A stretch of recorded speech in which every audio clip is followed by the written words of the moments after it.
Okay, so for Escape Diner Island version 3, paper prototype, here's the branching narrative and how it connects to the mechanics. So, to break it down to the simplest terms, we have our story card, which is our positive branching storyline, and we have our island card, which is our negative branching storyline.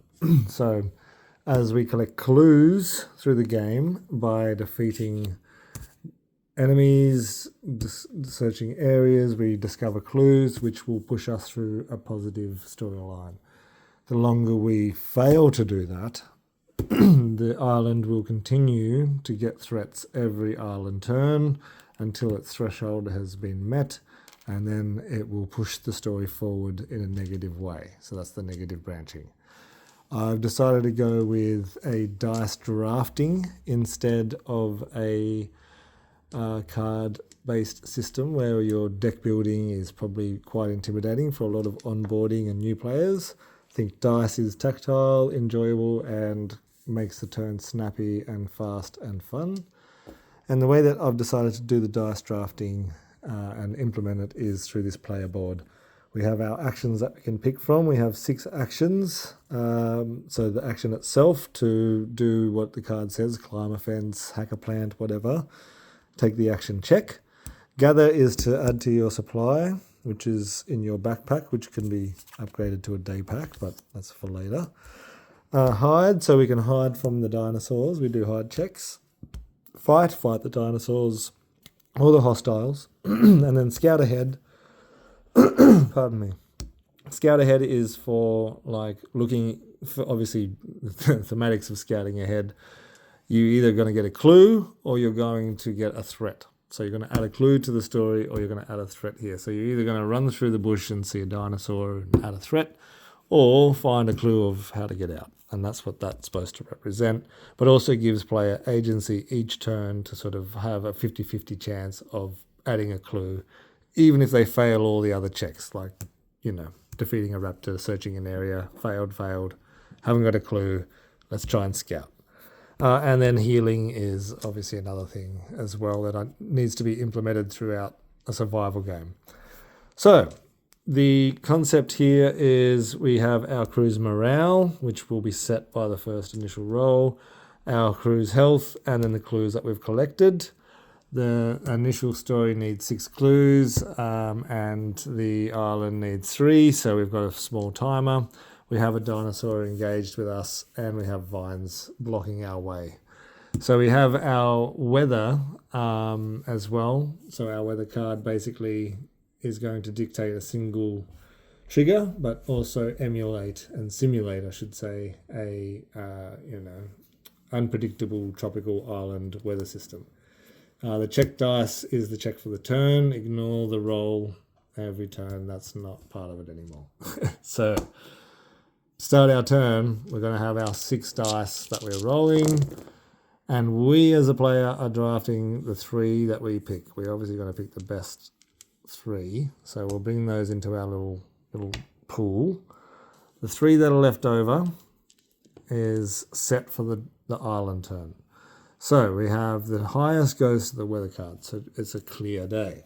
We actually get more morale. One of these goes onto our morale board. Because it's a clear day, we actually get to. Nice. And then our last one is our checks. So this sets every check for this entire turn. For our 3 actions, whenever we do any checks, it is, say, an attack check plus 1 or a hide check plus 1.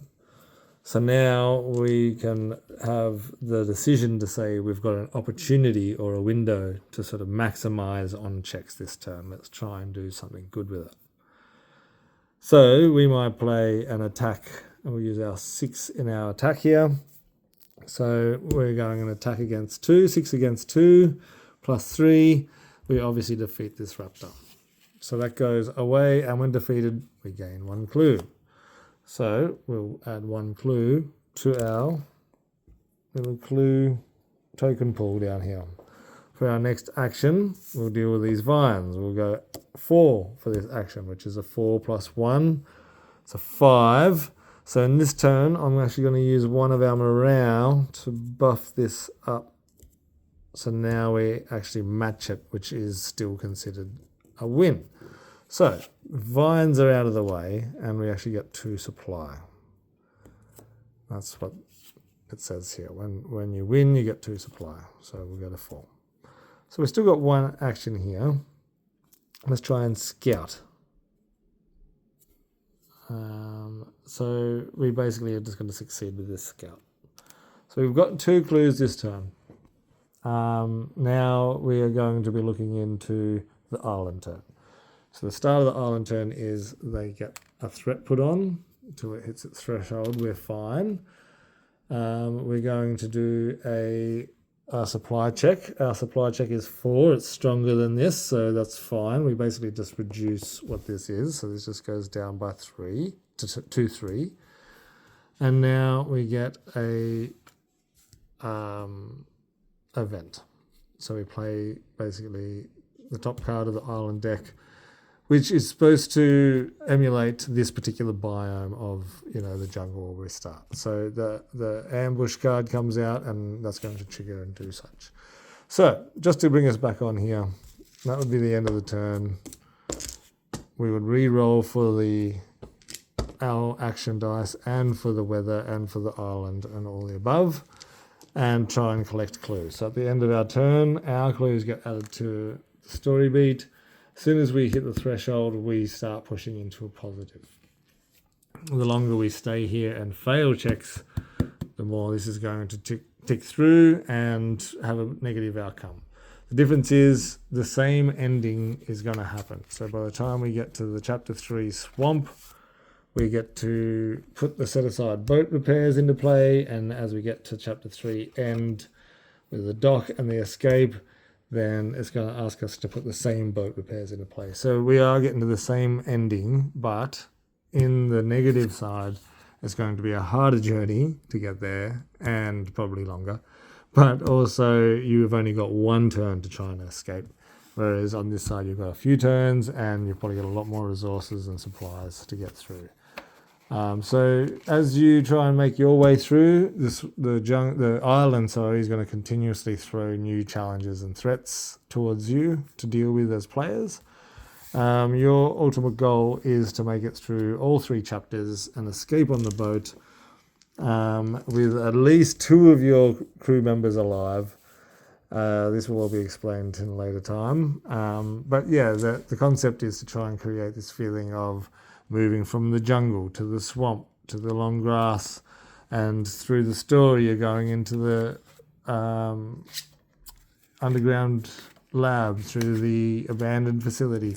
So there's different story beats that happen through different chapters, and try and encapsulate that into each one. I think breaking it into chapters is good, but then having our index cards that pull cards out as needed. So as you see, when revealed, find the dinosaur, put in play. It's all set aside and numbered, easy to find, so you can just have story beats come into play as needed. But yeah, basically that's it. You're trying to defeat dinosaurs, search areas to collect clues to get through your positive side before the negative side. If the negative side beats you, then it still takes you to the end of the game, just through a different branching narrative. And if you play 2-player, you're going to have to decide who's, are we going to do this clue chase? Are we going to stick around and see what we can find in the jungle? I guess the cooperative part here mainly is the fact that if I do successfully do a action and get a clue for it, then that equates to both players. So if I get a clue, my opponent, my partner gets a clue. So it is a very work together, everyone does one thing, everyone benefits kind of thing, which I think would be the mentality of the crew that are stuck on this island, and that's something I wanted to try and accomplish for the 2-player mode. But yeah, basically that's it. Story beats get peeled out, try and push through the good side, get to the end of the story. Deal with the island's weather and all of the dinosaurs through the different biomes as you make your way through, and try and survive and escape and tell your story.